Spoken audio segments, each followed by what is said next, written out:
नमस्कार, सगरमाथा प्राइम समाचारमा स्वागत छ। म प्रसन्न ढुङ्गाना। नमस्कार, म मेनुका श्रेष्ठ। सुरुमा प्रमुख समाचार। कोरोनाका कारण पछिल्लो 24 घण्टामा 16 जनाको मृत्यु, 1154 जनामा संक्रमण पुष्टि, 1005 जना निको भए। विज्ञापन ऐन 2076 तत्काल कार्यान्वयन गर्न सरकारलाई विकास समितिको निर्देशन। विदेशी टेलिभिजनलाई विज्ञापन रहित बनाउन निर्देशन। पाल्पाका स्थानीय तहमा कर्मचारी अभाव, अस्थायी करार वा अन्य शाखाका कर्मचारीहरूलाई जिम्मा दिएर काम चलाइँदै। कोरोना संक्रमणबाट विश्वभर मृत्यु हुनेको संख्या 9,65,000 नाघ्यो। संक्रमितको संख्या 3,12,63,000 बढी। र युएईमा जारी 13औं आइपिएल T20 क्रिकेटमा आज एउटा खेल हुँदै सनराइजर्स र रोयल च्यालेन्जर्स बीच भिडन्त।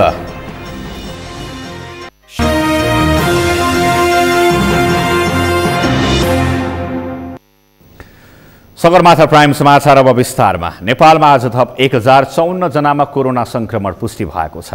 थप 1005 जनाले कोरोना संक्रमणलाई जितेका छन्। आज मात्रै थप 16 जनाले कोरोना संक्रमणमा परि ज्यान गुमाएका छन्।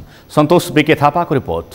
देशका विभिन्न प्रयोगशालामा गरिएको परीक्षणका क्रममा सोमबार थप 1054 जनामा कोरोना भाइरसको संक्रमण पुष्टि भएपछि कुल संक्रमितको संख्या 65,276 पुगेको छ। सोमबार थप 418 महिला र 736 पुरुषमा संक्रमण देखिएको स्वास्थ्य मन्त्रालयले जनाएको छ। जसमध्ये काठमाडौँ उपत्यकामा 674 जनामा कोरोनाको संक्रमण देखिएको हो।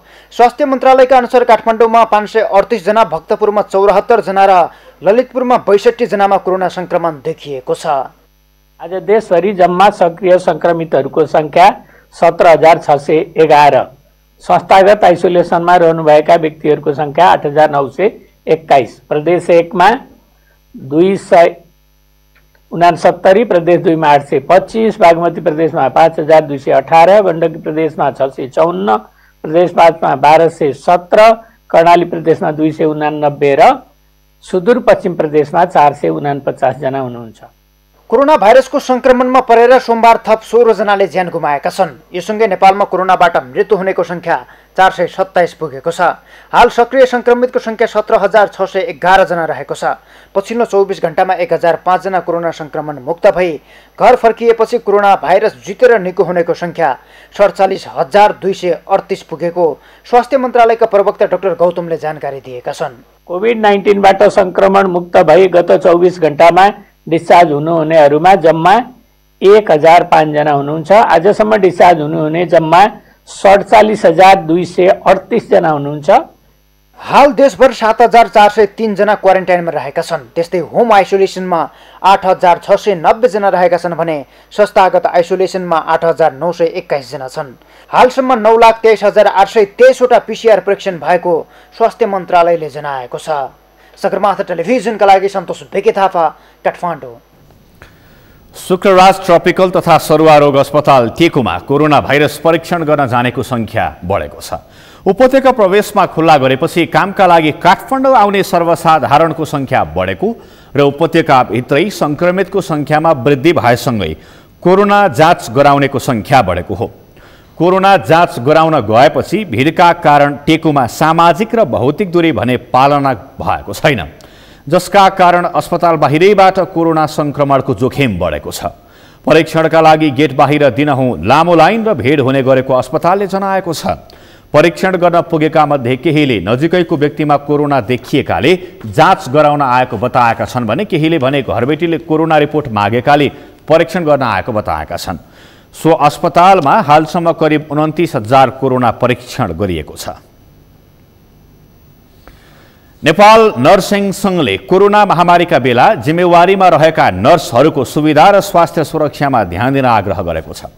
कोरोना भाइरसको विश्वव्यापी महामारी फैलिएका बेला निरन्तर जिम्मेवारीमा रहेका नर्सहरूको स्वास्थ्य सुरक्षा र सेवा सुविधामा ध्यान दिन सङ्घले आग्रह गरेको हो। सङ्घकी अध्यक्ष मनकुमारी राईले अहिलेको अवस्थामा नर्सहरूले घर र अस्पतालको जिम्मेवारी सँगसँगै निर्वाह गरिरहन परेको भन्दै बढी जोखिममा रहेकाले स्वास्थ्य सुरक्षातर्फ ध्यान दिन आग्रह गर्नुभयो। त्यस्तै कोरोना संक्रमितहरूको उपचारमा निरन्तर खटिने नर्सहरूको सुविधा कटौती नगर्न पनि आग्रह गर्नुभयो। उहाँले नर्सहरूका समस्याका बारेमा सरकारलाई जानकारी गराइसकेको र सरकारले उचित सम्बोधन गर्ने विश्वास व्यक्त गर्नुभयो। बहिनीहरूले अब देशभरिको जुन समस्या छ नर्सहरूको समस्या, त्यो समस्याहरूलाई उठाउनु भएको समस्या चाहिँ नै अब नर्सहरूको एकदमै जायज समस्याहरू हुन् र अहिले यो कोभिडले गर्दाखेरि पहिलाको समस्यामा पनि अझै थप भएको छ र यो अहिलेको समयमा नर्सहरूको जागिर जाने कुराहरू होइन, तलब नपाएका कुराहरू चाहिँ नि सबैतिर नै थियो, तर अहिले फेरि यो कोभिडले गर्दाखेरि अझ बल्झिएको अवस्था छ। अहिले महामारी विरुद्ध लड्न पर्ने प्रमुख कार्य भएकाले संक्रमण देखिएका क्षेत्रका नर्सहरूले उचित जिम्मेवारी निर्वाह गरिरहेको उहाँले बताउनुभयो। म्याग्दीमा सक्रिय संक्रमितको संख्या शून्यमा झरेको छ। स्थानीय तहहरूले प्रशासन स्वास्थ्य संस्थाहरूको समन्वयमा सक्रिय संक्रमितको संख्या शून्यमा झार्न सफल भएका हुन्। कोरोना भाइरस रोकथामका लागि म्याग्दीका स्थानीय तहहरूले 3.5 करोड भन्दा बढी खर्च गरेका छन्। म्याग्दीबाट सन्तोष गौतमको रिपोर्ट। म्याग्दीका 6वटै स्थानीय तहले कोरोना रोकथाम नियन्त्रण र व्यवस्थापनका लागि गत आर्थिक वर्ष 2076-77 मा 3 करोड 58 लाख रुपियाँ खर्च भएको विवरण सार्वजनिक गरेका छन्। बेनी नगरपालिकाले 81,33,000, अन्नपूर्ण गाउँपालिकाले 46,58,000, रघुगङ्गा गाउँपालिकाले 74,69,000, मङ्गला गाउँपालिकाले 59,53,000, मालिका गाउँपालिकाले 57,39,000 र धौलागिरी गाउँपालिकाले 39,23,000 खर्च भएको जानकारी दिएका छन्। कम्तीमा पनि यो कोभिड-19 का हिसाब किताबहरू यो डिसिसिएमसी को के छ अनि पालिकाहरूको पनि के छ त भन्ने कुराहरू अब त्यहाँ जसरी उठ्यो पत्रकार साथीहरूले नै पनि यो क्वेसनहरू ल्याउनु भएको थियो र त्यही सिलसिलामा हिजो भएको मिटिङमा ल है अब पालिकाहरूले यो कोभिड-19 अन्तर्गत भएका आम्दानी पनि खर्चहरूको विवरण पनि यो डिसिसिएमसीमा पेश गर्ने भनेर त्यसलाई सार्वजनिक गर्ने भन्ने किसिमको त्यो माइन्ड पनि भएको छ। म्याग्दीका स्थानीय तहको सहयोगमा बेनीको शैक्षिक तालिम केन्द्रमा 20 बेड क्षमताको आइसोलेसन निर्माण भएको छ। विदेशबाट आएका र भारतीय सीमानाकामा अलपत्र परेकाहरूलाई गाडीको व्यवस्था गरेर बेनी ल्याई क्वारेन्टाइनमा राख्ने, खाद्यान्न राहत वितरण, स्वयंसेवक परिचालन गरेर स्वास्थ्य सुरक्षा मापदण्ड र लकडाउनको कार्यान्वयन गराउने, सीमानाकामा चेक जाँच र गाउँमा सन्देशमूलक कार्यक्रम सञ्चालन गरेका छन्। वैकल्पिक शिक्षा सहजीकरणको लागि पठाएका छौँ र उहाँहरू मार्फत हामीले चाहिँ सकेसम्म सिकाइ जोगाउँ, नभए पनि जीवन जिउन सिकाउँ भन्ने हिसाबमा चाहिँ यो प्रक्रियालाई अगाडि बढाएका छौँ। उहाँहरू शिक्षकहरूले टोल टेलमा यसको कोभिडबाट चाहिँ कसरी बच्ने भन्ने सन्दर्भमा पनि ज्ञान प्रचार प्रसार गरिरहेको अवस्था छ एकातिर भने, अर्कोतर्फ चाहिँ गाउँपालिकाले यो क्षेत्रका लागि भनेर प्रशस्त बजेट यति बेला विनियोजन गरेको छ। हामीले यस वर्षका लागि 1 करोड कोरोना रोकथाम उपचार तथा नियन्त्रण कोषमा विनियोजन गरेका छौँ। यो पैसा यही कोभिडको रोकथाम र नियन्त्रणका लागि खर्च हुनेछ। यसबेला हामी पाखापानी, भगवती र रघुगङ्गाको 3 नम्बर वडा पिप्लेमा क्वारेन्टिन तथा आइसोलेसन, प्रि आइसोलेसन निर्माणको क्रममा चाहिँ रहिरहेका छौँ। 1400 भन्दा बढीको स्वाब नमुना सङ्कलन गरिएको म्याग्दीमा गत बुधबारदेखि कोरोना भाइरसको सक्रिय संक्रमितको संख्या शून्यमा छ। विदेशबाट आएर क्वारेन्टाइनमा बसेका 48 र पोखराबाट सरुवा भएर आएका 1 जना प्रहरीमा कोरोना संक्रमण पुष्टि भएको थियो। आर्थिक वर्ष 2077-78 का लागि पुँजीगततर्फ 88 करोड 63,75,089 रुपैयाँ बजेट भएका म्याग्दीका स्थानीय तहले कोरोना रोकथाम सहित विपद व्यवस्थापन कोषमा 7 करोड 27 लाख विनियोजन गरेका छन्। कोरोना कहरले तहस पारेको अवस्थामा कोरोना विशेष कोषमै फेरि थप 80 लाख रुपियाँ व्यवस्थापन गरिएको छ र जनतालाई रोग र भोकबाट दुवै कहरबाट बचाउनको लागि विशेष योजना बनाउनु पर्ने भएको हुनाले हामीले विशेषतः कृषि उपार्जनलाई मुख्य केन्द्रबिन्दु मान्नुपर्छ भनेर युवा स्वरोजगार कार्यक्रम पनि बनाएका छौँ। अहिले बजेटको व्यवस्थापन पनि गरेका छौँ हामीले। स्थानीय तहले कोरोनाका कारण विदेश र शहरबाट फर्किएका कृषि, पशुपालन, जडीबुटी खेती र लघु उद्यम गर्नेलाई अनुदान दिने कार्यक्रम बनाएका छन्। सार्वजनिक यातायात र अन्तर्राष्ट्रिय उडान खुलेसँगै कोरोना भाइरस नियन्त्रणमा बढेको चुनौती सामना गर्नका लागि स्थानीय तहको थप सक्रियता तथा समुदायको साथ र सहयोग आवश्यक देखिएको छ। सगरमाथा टेलिभिजनका लागि म्याग्दीबाट सन्तोष गौतमको रिपोर्ट। प्रतिनिधि सभा अन्तर्गतको विकास तथा प्रविधि समितिले विज्ञापन ऐन 2076 तत्काल कार्यान्वयन गर्न सरकारलाई निर्देशन दिएको छ। सिंहदरबारमा आज बसेको समितिको बैठकले तत्काल विज्ञापन बोर्ड गठन गर्न पनि सरकारलाई निर्देशन दिएको हो। ऐन स्वीकृत भएको 11 महिना बितिसक्दा पनि कार्यान्वयनमा ढिलाइ भएकोमा चासो व्यक्त गर्दै समितिले सरकारलाई यस्तो आदेश दिएको हो।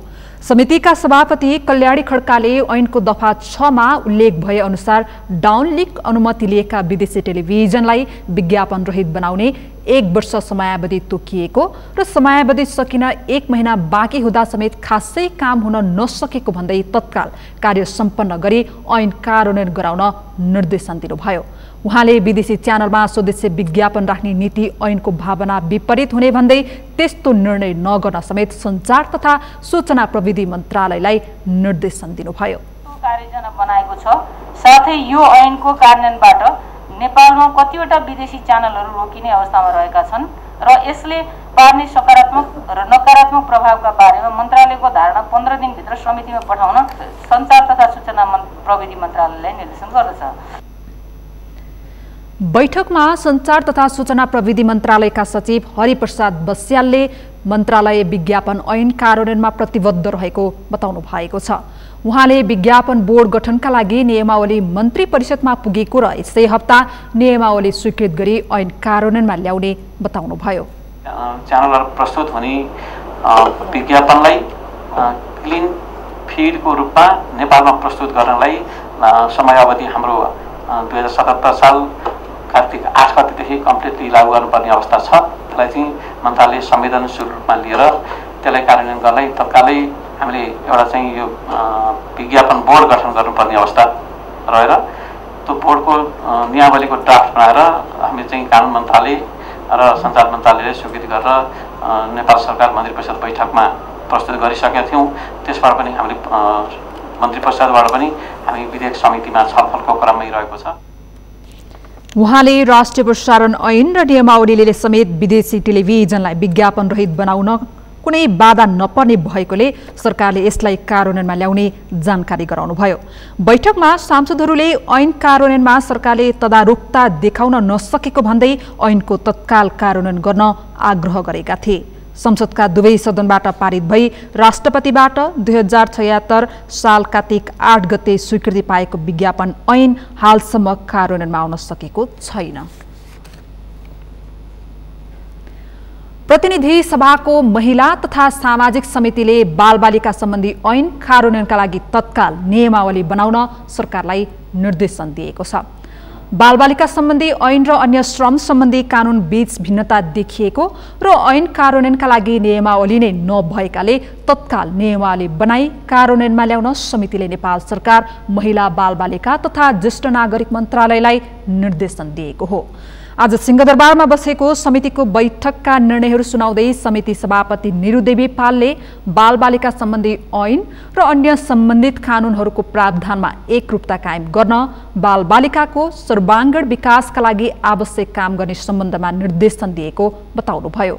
कोभिड महामारी वा प्राकृतिक प्रकोपबाट सङ्कटमा परेका बालबालिकाहरू शारीरिक, मानसिक, सामाजिक, शैक्षिक र प्राविधिक रूपमा प्रभावित भएकाले त्यसको विस्तृत मूल्याङ्कन गरी भावी रणनीति बनाउन समेत समितिले निर्देशन दिएको छ। अन्य श्रम सम्बन्धी केही कानुनी प्रावधान बीच भिन्नता भएको देखिन्छ भने उक्त ऐन कार्यान्वयनको लागि नियमावलीको समेत अभाव देखिन्छ। यस्ता कानुनी प्रावधानहरूमा एकरूपता नहुँदा कार्यान्वयन पक्ष जटिल हुन गएको समेत देखिएकोले समितिको यो बैठक यस्ता प्रावधानहरूमा एकरूपता कायम गर्नेतर्फ द्रुत गतिमा काम गर्न, बालबालिकाको सर्वाङ्गीण विकासका लागि आवश्यक पर्ने सम्पूर्ण क्षेत्रको समन्वयकारी भूमिकाको स्पष्ट पहिचान गरी विद्यमान नीतिमा समय सापेक्ष सुधार गराउन र उक्त ऐन कार्यान्वयनका लागि यथाशीघ्र नियमावली बनाई शीघ्र कार्यान्वयनमा ल्याउन समिति महिला बालबालिका तथा ज्येष्ठ नागरिक मन्त्रालयलाई निर्देशन गर्दछ। त्यस्तै बालबालिकाको समस्या समाधानमा स्थानीय तहहरूको भूमिका थप प्रभावकारी बनाउन, अधिकांश बालबालिका सम्बन्धी हिंसा दुर्व्यवहार न्यूनीकरण गर्नका लागि समेत समितिले महिला बालबालिका तथा ज्येष्ठ नागरिक मन्त्रालय र संघीय मामिला तथा सामान्य प्रशासन मन्त्रालयलाई निर्देशन दिएको छ। सांसदहरूले अवैध रूपमा अन्य देशमा रहेका नेपाली घरेलु कामदारलाई स्वदेश फर्काउनुपर्ने बताएका छन्। सिंहदरबारमा आज बसेको प्रतिनिधि सभा अन्तर्गतको उद्योग तथा वाणिज्य र श्रम तथा उपभोक्ता हित समितिको बैठकमा उनीहरूले अवैध रूपमा अन्य देशमा रहेका नेपालीहरूले दुःख पाएको भन्दै स्वदेश फर्काउनुपर्ने बताएका हुन्। नेपाल सरकारले घरेलु कामदार पठाउन रोक लगाए पनि म्यान पावर कम्पनीहरूले विभिन्न प्रक्रियाबाट उनीहरूलाई पठाउने गरेको भन्दै यसमा अन्य देशमा रहेका नेपाली दूतावासहरूले ध्यान दिनुपर्ने बताएका छन्। चोरबाट आएको कुरा चाहिँ हामीसँग डकुमेन्टेड सबभन्दा समस्या ती चोरबाट आउने श्रमिकलाई नै समस्या परेको छ। अब यसलाई कसरी तपाईँहरूले सोध्नु, तपाईँले त्यहाँ कसरी यसलाई ट्र्याकिङ गर्ने तपाईँहरूलाई? अब हुन त बिना पासपोर्ट त हवाई जहाज उड्न पाउँदैन, टिकटै दिँदैन। कतै त्यो मेकानिजम डेभलप गर्न सकिन्छ भने अब हामीले भोलि चाहिने भन्न अब सरकारलाई पनि गाह्रो यो महिला विषय चाहिने त्यहाँ केही कुनै घटना हुनासाथ सरकारले बदनाम हुने महिला इस्युमा होइन। अब अरू चाहिने इन्स्टिट्युसन वाइजमा त समस्या भएन, र घरेलु महिलामा यो ज्यादै समय हामीले त जाँदाखेरि यसैसँग अब अलिकति कामदार आउने कुरोमा अब मलेसियाको भन्नुभयो एक दिनमा 300 जनाको चाहिँ कन्ट्र्याक्ट सकिन्छ। अब उहाँहरू कन्ट्र्याक्ट सकिने बित्तिकै इलिगल हुन्छ, नन डकुमेन्ट हुन्छ, उहाँहरूलाई देश फिर्ता गर्ने पर्ने हुन्छ। त्यस कारणले त्यसको निम्ति अब अलिकति बढी फिर्ता गर्ने कुरा, आउन चाहेकालाई फिर्ता गर्ने कुरोमा पनि र सँगसँगै नन डकुमेन्टेड हुँदाखेरि पनि त्यसलाई डकुमेन्टेड बनाउने र नन डकुमेन्टेड हुँदाखेरि पर्ने असरले भोलि झन् ठुलो अप्ठ्यारो हुँदाखेरि चाहिँ उहाँलाई तत्काल फिर्ता गर्नुको निम्ति पनि अलिकति त्यहाँ पहल गर्नुपर्ने आवश्यकता छ। त्यस्तै सांसद सुजाता परियारले खाडी मुलुकका केही देशमा कम्पनी बन्द भएर नेपालीहरू अलपत्र परेको भन्दै सरकारले प्राथमिकताका आधारमा स्वदेश फिर्ता गर्नुपर्ने बताउनुभयो। त्यस्तै भर्चुअल माध्यमबाट बैठकमा सहभागी भएका विभिन्न देशमा रहेका नेपाली राजदूतहरूले अझै पनि उद्धार गर्नुपर्ने नेपालीको संख्या धेरै रहेको बताएका थिए। कतारका लागि नेपाली राजदूत नारद भारद्वाजले श्रमिक उद्धारका लागि चार्टर्ड फ्लाइटबाट मात्र सम्भव नदेखिएको बताउनुभयो। संख्या पनि ठुलो हुन्छ र उनीहरूलाई चाहिँ निरन्तर हामी घर पुर्याएर अब घर जान पाइन्छ भन्ने आत्मविश्वास उनीहरूलाई हामी दिन सक्दछौँ र त्यसको लागि हामीले सम्बन्धित निकायमा योभन्दा पहिलेदेखि नै अनुरोध गरिरहेका छौँ र यो छिटोभन्दा छिटो लागू हुनुपर्छ भन्ने मलाई लाग्दछ। उहाँले कतारमा 16,000 भन्दा बढी नेपाली स्वदेश फर्किने प्रतीक्षामा रहेको बताउनु भएको छ। आजका लागि तय भएको नेकपा सचिवालयको बैठक तयारी नपुगेको भन्दै भोलिका लागि सारिएको छ। मन्त्रीमण्डल पुनर्गठन गर्ने निर्णय गरेको सचिवालय बैठकमा कसलाई मन्त्री बनाउने भन्ने विषयमा छलफल गर्ने तयारी गरिएको भए पनि बैठक स्थगित गरिएको हो। अमृतराज काफ्लेको रिपोर्ट। विभाजनकै सङ्घारमा पुगेर विवाद साम्य भएको नेकपा सचिवालयको बैठकले अहिलेको मन्त्रीमण्डल पुनर्गठन गर्ने निर्णय आइतबार गरेको थियो। आइतबारको सचिवालय बैठकमा मन्त्रीमण्डल पुनर्गठन गर्ने विषयमा लगभग सहमति भए पनि कसलाई मन्त्री बनाउने भन्ने विषयमा भने छलफल हुन सकेको थिएन। सचिवालय बैठकमा प्रधानमन्त्री केपी शर्मा ओलीले अहिलेका सबै मन्त्रीहरूलाई हटाएर सबै नयाँ मन्त्री बनाउने, 2 वर्ष कार्यकाल पूरा गरेका मन्त्रीलाई हटाएर नयाँ मन्त्री बनाउने र केहीलाई हटाएर केही थप्ने विकल्प पेश गरेका थिए। आइतबारको छलफलमा मन्त्रीमण्डल पुनर्गठनको सैद्धान्तिक पक्षमा मात्रै छलफल भएको थियो। मन्त्री परिषदको पुनर्गठनका बारेमा मन्त्री परिषदको पुनर्गठन स्थायी कमिटीको निर्णय अनुसार गर्ने तय भएको छ र पुनर्गठनका सन्दर्भमा विभिन्न मोडबाट नीतिगत रूपमा पुनर्गठनका सन्दर्भमा सुझाव दिएको छ। सोमबारका लागि बोलाइएको सचिवालय बैठकमा मन्त्री हेरफेर गर्ने मापदण्डका विषयमा छलफल गर्ने र निर्णय हुने अपेक्षा गरिएको थियो, तर तयारी नपुगेको भन्दै सोमबारका लागि बोलाइएको बैठक भने मंगलबार बस्ने गरी स्थगित गरिएको छ। नेकपाले भने मन्त्री कसलाई बनाउने भन्ने विषयमा प्रधानमन्त्रीलाई सुझाव मात्रै दिने बताएको छ र त्यसबारेमा व्यक्तिहरूका नामका सन्दर्भमा भने प्रवेश गरेका छैनौँ।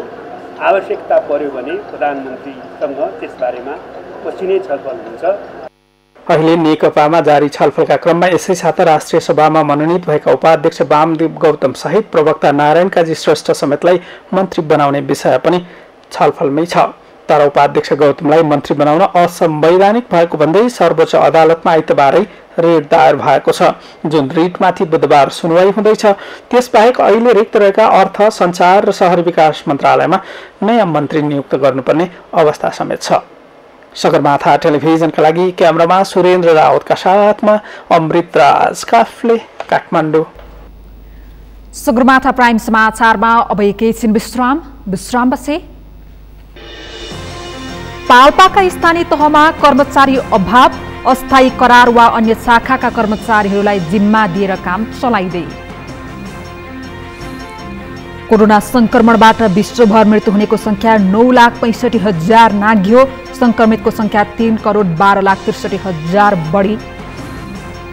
र युएईमा जारी 13औं आइपिएल T20 क्रिकेटमा आज एक खेल हुँदै सनराइजर्स र रोयल च्यालेन्जर्स बीच प्रतिस्पर्धा हुँदै।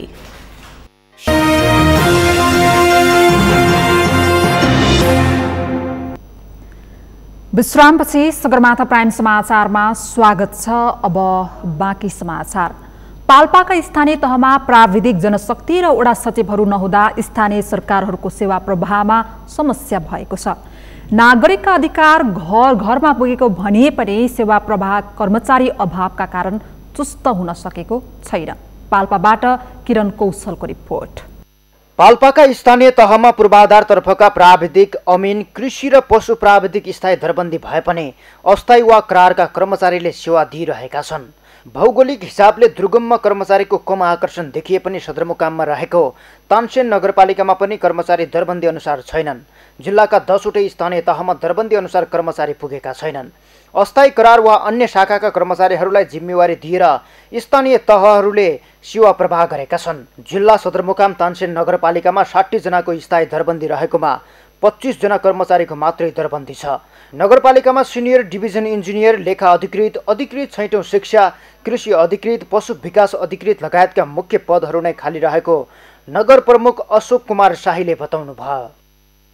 मन्त्रालयबाट स्वीकृत दरबन्दी हाम्रो 60 जनाको, त्यसमध्ये 25 जना हाम्रो दरबन्दीमा काम गरिरहेका छन् र हामीले पदपूर्तिको लागि मागिसकेको संख्या 21 जना, माग्न बाँकी चाहिँ 4 जना। हामी जुन बेला आवश्यक पर्छ त्यो बेलामा चाहिँ हामी माग्ने गरेका छौँ र अहिले दक्ष जनशक्तिको व्यापक अभाव छ हामीसँग। जस्तै हामीसँग सिनियर इन्जिनियर, डिभिजन इन्जिनियर छैन, पशु चिकित्सक अधिकृत लेभलको छैन, कृषि अधिकृत छैन, त्यसै प्रासहरू छैन, इन्जिनियरहरूको पद खाली छ। केन्द्रीय लोकसेवा आयोगमा दरबन्दी अनुसार कर्मचारी भर्ना र संघीय मामिला तथा सामान्य प्रशासन मन्त्रालयमा माग गरे पनि सुनवाई भएको छैन। रम्बा गाउँपालिकामा आलेप शाखा, कृषि प्राविधिक, प्रशासन शाखामा सुब्बा र वडा सचिवहरू खाली छन्। बगनासकाली गाउँपालिकामा इन्जिनियर, कृषि र पशु प्राविधिक खाली रहेकाले करारका कर्मचारीहरूबाट काम चलाइएको छ। रिब्दीकोट गाउँपालिकामा कृषि, पशु प्राविधिक, योजना प्राविधिक र स्वास्थ्य शाखा गरी 8 जना कर्मचारी कम रहेको छ। माथागढी गाउँपालिकामा 20 र वडा कार्यालयमा 16 गरी जम्मा 36 जना दरबन्दी हुनुपर्नेमा स्थायी कर्मचारी जम्मा 7 जना मात्रै रहेका छन्। तर हाम्रो 1 जना पनि शिक्षाको कर्मचारी हालसम्म हुनुहुन्न। त्यसले शिक्षा क्षेत्रमा असर पर्ने हो। लेखाको कुरा गर्दा करिब गाउँपालिकाको मात्र वार्षिक रूपमा 50 करोडभन्दा बढीको चाहिँ कारोबार गर्नुपर्ने हुन्छ। हाल माथागढी गाउँपालिकामा लेखाको 3 जना कर्मचारी हुनुपर्नेमा 1 जना पनि हुनुहुन्न। हामीले बाहिर अन्य कार्यालयबाट माग गरेर केही दिनको लागि चाहिँ काम गर्ने गरी काम चलाएका छौँ। त्यहाँ पनि असर गरेको छ।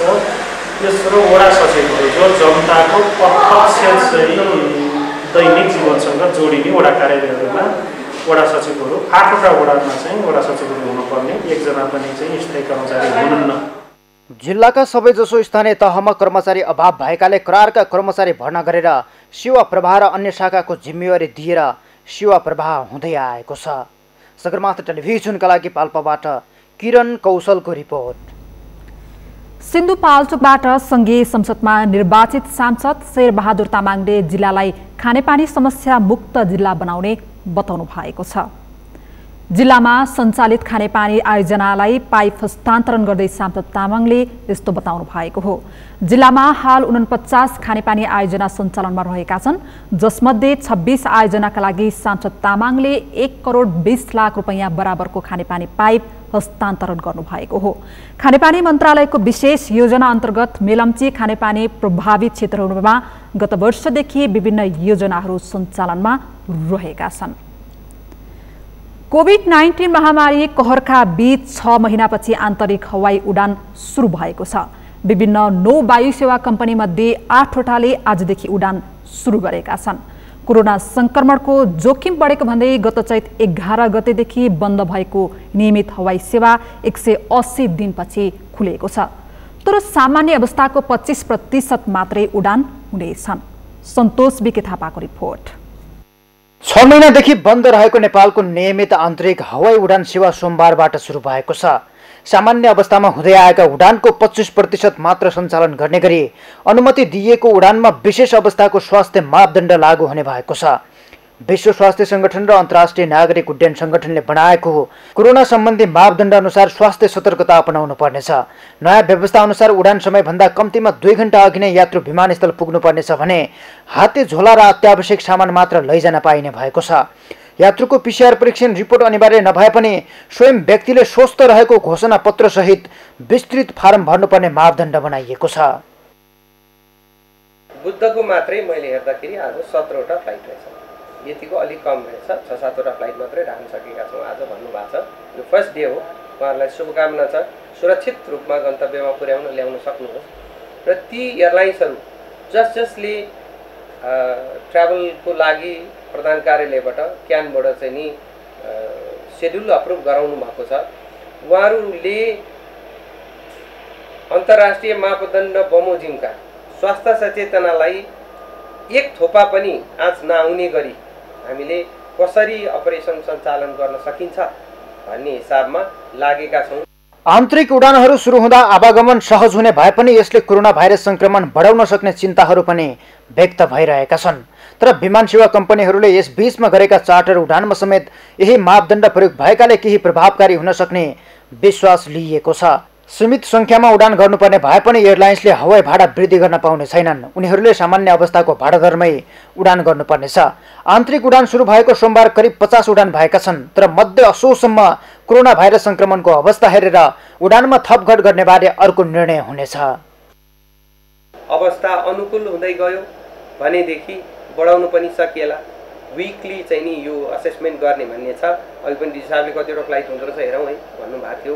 अब आजको दिनदेखि डोमेस्टिकहरू पनि उड्न थाल्नुभयो। सबै सुरक्षित उडौँ, सफल उडौँ, एउटाले अर्कालाई सोसियल डिस्टेन्स मेन्टेन गरौँ, आदर गरौँ एउटा अर्काले, र विमानस्थल हामी सबैको हो। नयाँ मापदण्ड अनुसार विमानभित्र यात्रुलाई शौचालय प्रयोग नगर्न भनिएको छ। 70 वर्ष माथिका व्यक्तिलाई विमानमा यात्रा नगर्न पनि आग्रह गरिएको छ। विमानभित्र हुने खानपानमा पनि हाललाई रोक लगाइएको छ।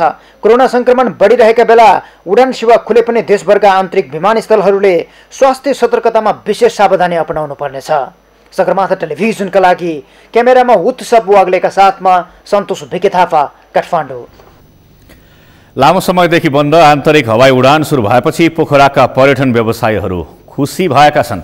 कोरोना महामारीका कारण जारी भएको लकडाउनपछि बन्द रहेको आन्तरिक हवाई सेवा सुरु भएसँगै व्यवसायीहरू खुसी भएका हुन्।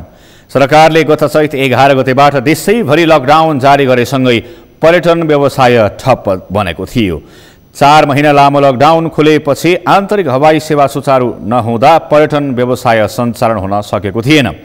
असोज 5 गतेबाट हवाई सेवा सुरु भएसँगै पर्यटन व्यवसायीले गति लिने विश्वास व्यवसायीहरूको छ। राख्दा चाहिँ उहाँहरूले सम्बन्धित भनौँ न यहाँका पर्यटन क्षेत्र समग्रलाई टेवा पुग्ने गरेर मात्रै नभएर एउटा 1-2टा गन्य बिजनेसलाई मात्रै लक्षित गरेर उहाँहरू त्यसरी आइदिनु भयो भने पक्कै पनि पोखराको टुरिज्मलाई चाहिँ यसले केही असर चाहिँ पार्छ र नेपाली पर्यटकहरू चाहिँ एउटा डेस्टिनेसन भनौँ न एउटा चाहिँ आन्तरिक पर्यटकको रूपमा चाहिँ चलायमान गर्न सक्यो भने अहिले यो थिलथिल लिएर बसेको पर्यटन क्षेत्रलाई पक्कै पनि यसले चाहिँ कहीँ न कहीँ मलम लाउने चाहिँ काम गर्छ।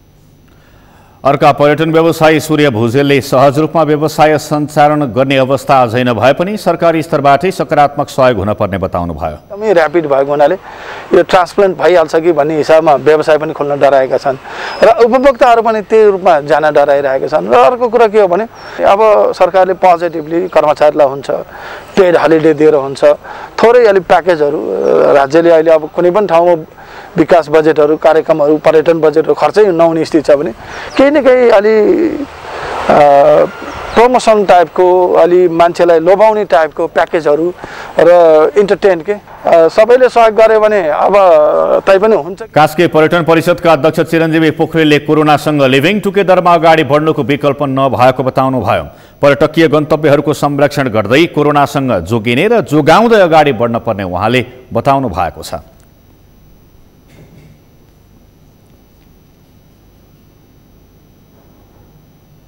अब शून्य प्राय छ।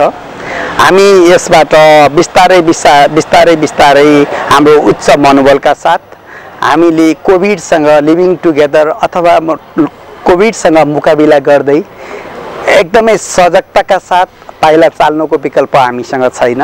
नेपालमा सेवा दिइरहेका विभिन्न 9वटा कम्पनी मध्ये 8वटाले आजबाट सेवा सुरु गरेका छन्। सेवाग्राहीको चाप हुने तर सधैँ सेवाग्राहीले शास्ति पाउने प्रमुख सरकारी कार्यालय मध्ये एक हो मालपोत कार्यालय। प्राय मालपोत कार्यालयहरूमा सेवाग्राहीले शास्ति भोगेको गुनासो आउने गर्दछ। कोरोनाको कहरका बीच यस्ता गुनासा आउन थालेपछि आज सगरमाथा टेलिभिजनको टोली काठमाडौँको दिल्ली बजार स्थित भूमि सुधार तथा मालपोत कार्यालयमा पुगेको थियो। कस्तो देखियो कार्यालयको अवस्था? पुष्कर खतिवडाको रिपोर्ट। निकै चल्तीको मानिने तर सेवाग्राहीको बढी गुनासो आउने प्रमुख कार्यालय मध्ये एक हो मालपोत। कार्यालयमा हुने भिडभाड, काममा ढिलासुस्ती, आर्थिक लेनदेन, कर्मचारीको रुखो व्यवहार मालपोत कार्यालयलाई लाग्ने आरोप हुन्। राजधानीकै दिल्ली बजार स्थित मालपोत कार्यालय पुग्दा यहाँ पनि अवस्था झण्डै त्यस्तै देखियो।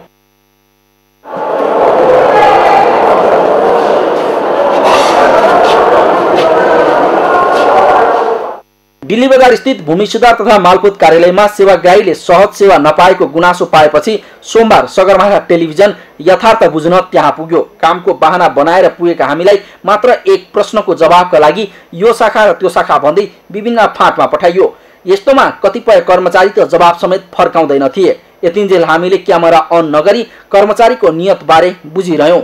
हाम्रो जिज्ञासाको सेवा लिन 406 नम्बर फाँटमा जान बनियो, तर उक्त फाँटमा कर्मचारी नभएको मात्र होइन, ताला लागेको थियो। तब मात्रै हामीले क्यामेरा अन गर्यौं।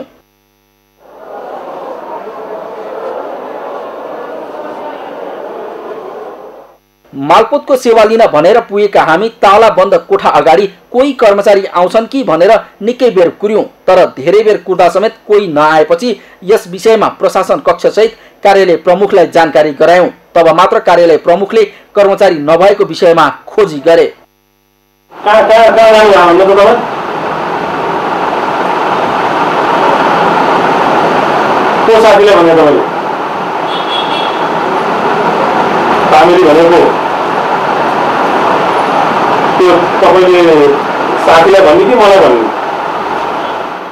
कार्यालय प्रमुखले फाँटमा ताला लगाएर हिँडेका कर्मचारीको विषयमा बुझेपछि हाम्रो कामका लागि फेरि उही 406 नम्बर कोठामा अर्को फाँटका कर्मचारी खटाए। निकै बेर फाइल खोजेपछि हाम्रो कामको समाधान भयो।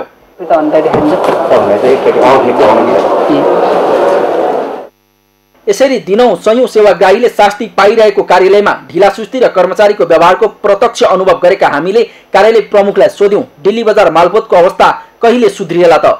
कतिपय कुराहरू अब व्यवस्थापनका कुराहरू पनि हुन सक्छन्, कतिपय कर्मचारीको आचरणका कुरा पनि हुन सक्छन्। ती कुराहरू यदि छ भने मैले तपाईकै अगाडि पनि अहिले मैले कर्मचारीलाई चाहिँ एउटा चाहिँ नसिहतको हिसाबमा चाहिँ मैले बोलेको थिएँ।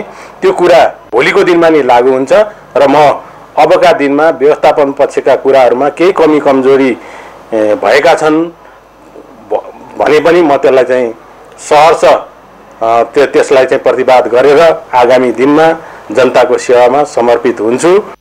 दिल्ली बजार मालपोतको स्थलगत रिपोर्टिङका क्रममा हामीले कोरोना महामारीका बीचमा सरकारले सरकारी कार्यालयलाई तोकेको स्वास्थ्य मापदण्ड पूरा नभएको पायौं। पुरै कार्यालयमा न त सेवाग्राही न त कर्मचारी कसैको ज्वरो नाप्ने कुनै यन्त्र थिएन, कतै सेनिटाइजरको प्रयोग भएको पाइएन। यति मात्र होइन, कतिपयले मास्क सही तवरले लगाएका थिएनन् भने केहीले त मास्क नै प्रयोग गरेका थिएनन्। प्राय फाँटमा सेवाग्राहीको चाप थियो, जहाँ सामाजिक दूरीको कुनै पालना भएको थिएन।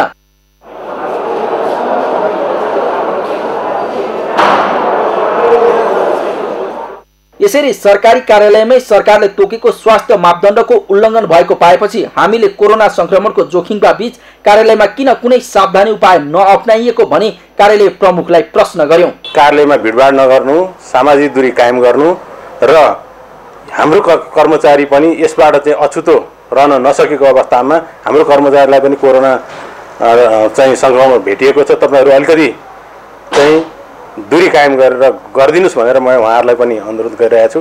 तैपनि यस कार्यालयमा कुनै कमजोरी भएको भए आगामी दिनमा यस व्यवस्थापनलाई अझ चुस्त दुरुस्त बनाउन चाहिँ प्रयत्न गर्दछु।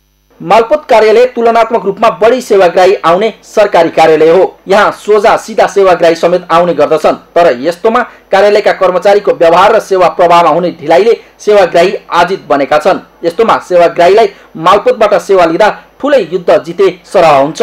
कार्यालय प्रमुखको प्रतिबद्धतापछि दिल्ली बजार स्थित मालपोत कार्यालय त सुध्रेला, तर यसमा समेत विश्वास भन्दा पनि आशा गर्न सकिन्छ। तर अरू मालपोतको अवस्था कहिले सुध्रिने हो? सगरमाथा टेलिभिजनका लागि क्यामेरामा दिपेन्द्र थापा मगरका साथ पुष्कर खतिवडा, काठमाडौँ। जिल्ला प्रहरी कार्यालय स्याङ्जाले धमाधम विभिन्न मुद्दाका फरार प्रतिवादी पक्राउ गर्न थालेको छ। प्रहरीले एकै दिन 48 जनालाई पक्राउ गरेको छ। जिल्ला अदालत स्याङ्जाले कर्तव्य ज्यान हाडनाताकरणी, लागु औषध, सवारी ज्यान, चेक अनादर, अंशबण्डा, सम्बन्ध विच्छेद, कुटपिट, लुटपाट लगायतको मुद्दा फैसला गरेको थियो। जिल्ला प्रहरी कार्यालय स्याङ्जाका प्रवक्ता प्रहरी नायब उपरीक्षक राजेन्द्र प्रसाद अधिकारीका अनुसार प्रहरीले विभिन्न मुद्दाका प्रतिवादीहरू 1 महिनाको अन्तरालमा 83 जनालाई पक्राउ गर्न सफल भएको जानकारी दिनुभयो। नवलपरासीको कावासोतीमा धारिलो हतियार खुर्पा प्रहार गरी ज्वाइँले ससुराको हत्या गरेका छन्। कावासोती नगरपालिका 15 शेरगञ्ज निवासी 31 वर्षीय सुभाष जर्गा मगरले आफ्नै ससुरा 75 वर्षीय विष्णु राईको हत्या गरेका हुन्। खुर्पा प्रहारबाट गम्भीर घाइते भएका ससुरा राईलाई उपचारका लागि मध्यबिन्दु जिल्ला अस्पताल ल्याइएकोमा उनको गैराती नै उपचारका क्रममा निधन भएको जिल्ला प्रहरी कार्यालय नवलपुरका प्रहरी उपरीक्षक प्रकाश मल्लले जानकारी दिनुभयो। खुर्पा प्रहार गर्ने ज्वाइँ प्रहरीको नियन्त्रणमा छन्। आइतबार राति पनि मादक पदार्थ सेवन गरी ससुरालाई खुर्पा प्रहार गरेका थिए। पक्राउ परेका मगरलाई मुलुकी अपराध संहिता 2074 भाग 2 परिच्छेद 12 को ज्यान सम्बन्धी कसुर अनुसार कारबाही अगाडि बढाइएको जिल्ला प्रहरी कार्यालय नवलपुरका प्रहरी नायब उपरीक्षक मोहन बहादुर खाँडले बताउनुभयो। हेमचितुवा उपनामले परिचित पर्वतारोही आङ्ग्रिता शेर्पाको निधन भएको छ। आज बिहान 10 बजे शेर्पाको निधन भएको हो। उनी लिभर र ब्रेन सम्बन्धी समस्याबाट पीडित थिए। उनले 10 पटक बिना अक्सिजन सगरमाथा आरोहण गरेको विश्व रेकर्ड कायम गरेका थिए। सगरमाथा प्राइम समाचारमा पालो भएको छ विश्रामको विश्रामपछि। कोरोना संक्रमणबाट विश्वभर मृत्यु हुनेको संख्या 9,65,000 नाग्यो। संक्रमितको संख्या 3,12,63,000 बढी। र युएईमा जारी 13औं आइपिएल T20 क्रिकेटमा आज एक खेल हुँदै सनराइजर्स र रोयल च्यालेन्जर्स भिड्दै।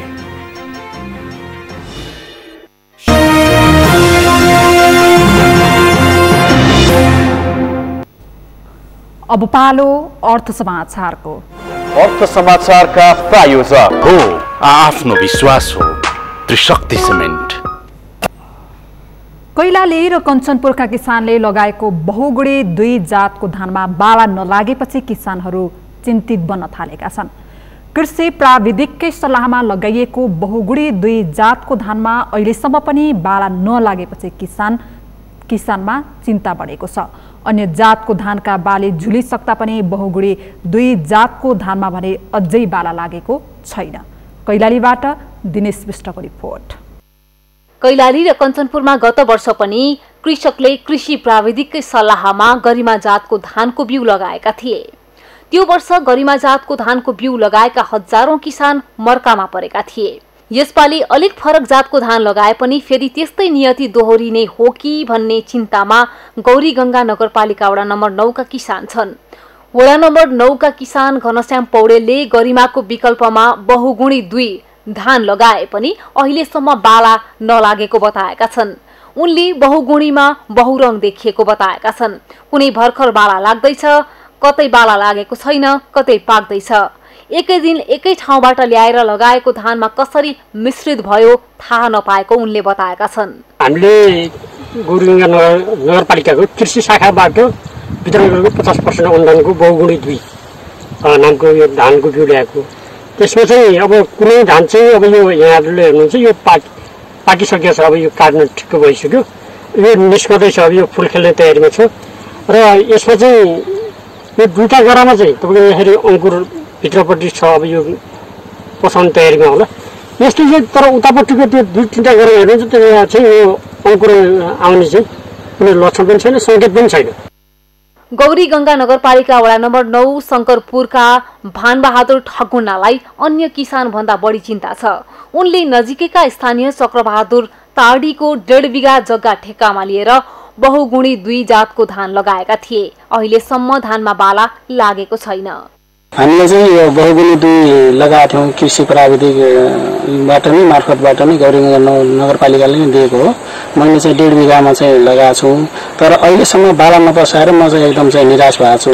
अब गत वर्ष चाहिँ म अरू किसानहरूले चाहिँ गरीमा लगाएको थियो, तर मैले चाहिँ लगाएको थिएन। तर गत वर्ष म ठगियो भने यसपालि चाहिँ मैले यो बहुगुणी धान लगाएर चाहिँ अहिले ठगिन पुगेको छु। अहिले अरू मेरो ओडस पडोस सबै धानहरू चाहिँ फुलेर एकदम बाला निस्केर चाहिँ लटरममा भइसक्यो। मेरो चाहिँ कुनै अहिलेसम्म चाहिँ त्यो बाला निस्किने कुनै क्षमता छैन। त्यही भएर चाहिँ मलाई चाहिँ धेरै चाहिँ गाह्रो परिरहेको छ। गौरीगङ्गामा मात्रै होइन, घोडाघोडी नगरपालिकामा पनि सयौं किसानहरूले अहिलेसम्म धानमा बाला नलागेको गुनासो गरेका छन्। अरू धानसँगै पाक्ने भनेर लगाएको धान बाला नलाग्दा चिन्ता बढेको हो। पोर्साल 4 कट्ठामा मेरो त्यो चाराको कुखुराको दाना हाल्ने कट्टा हुन्छ, त्यसको 13 कट्ठा धान भयो थियो भने अहिलेसम्म खाइरहेको थियौँ त्यही धान।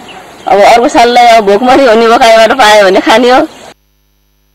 विभिन्न स्थानीय तहका कृषि शाखाले भने अरू धान भन्दा केही समय ढिलो फल्ने भएकाले बाला लाग्ने बताउँदै आएका छन्।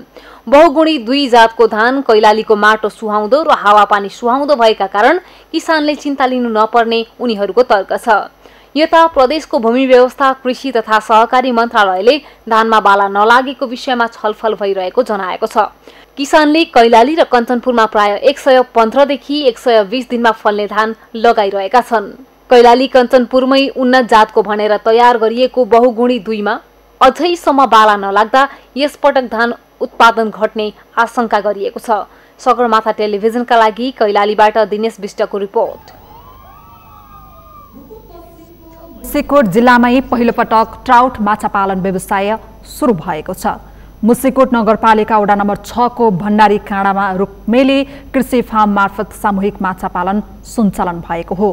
ट्राउट माछाको लागि रुकुमको हावापानी उपयुक्त भएको भन्दै सुरु गरिएको माछा पालन व्यवसाय अब राम्रो उत्पादन दिने अवस्थामा पुगेको व्यवसायीको भनाइ छ। ट्राउट माछा पालनमा व्यवसायीको 30 लाख र पशु अस्पताल तथा पशु सेवा कार्यालयको 26 लाख अनुदान रकम गरी जम्मा 56 लाख लगानी रहेको छ। अब मौसम सम्बन्धी जानकारी। यस मौसम समाचारका प्रायोजक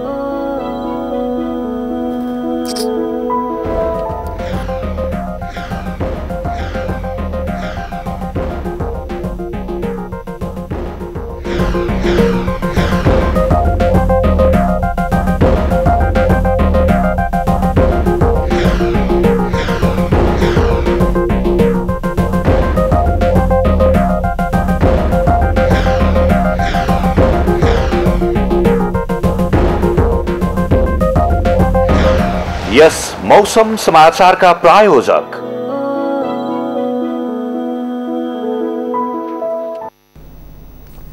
यो सँगै हामी सगरमाथा प्राइम समाचारको अन्त्यमा छौं। अन्त्यमा प्रमुख समाचार फेरि एकपटक। पछिल्लो 24 घण्टामा कोरोनाका कारण 16 जनाको मृत्यु, 1154 जनामा संक्रमण पुष्टि, 1005 जना निको भए।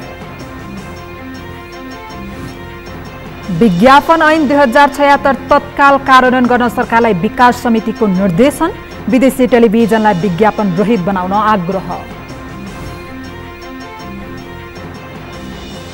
पाल्पाका स्थानीय तहमा कर्मचारी अभाव, अस्थायी करार वा अन्य शाखाका कर्मचारीहरूलाई जिम्मा दिएर काम चलाइँदै।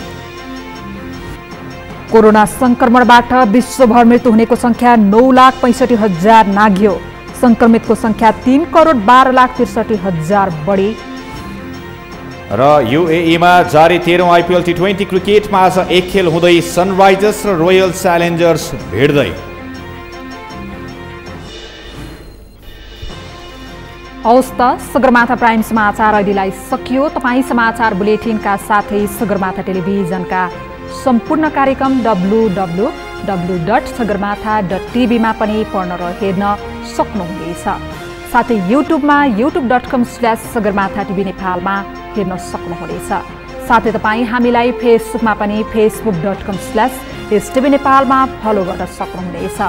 समाचारको शिखर, नेपालको गौरव, नेपालको पहिलो न्युज च्यानल सगरमाथा टेलिभिजन हेर्दै गर्नुहोला। नमस्कार।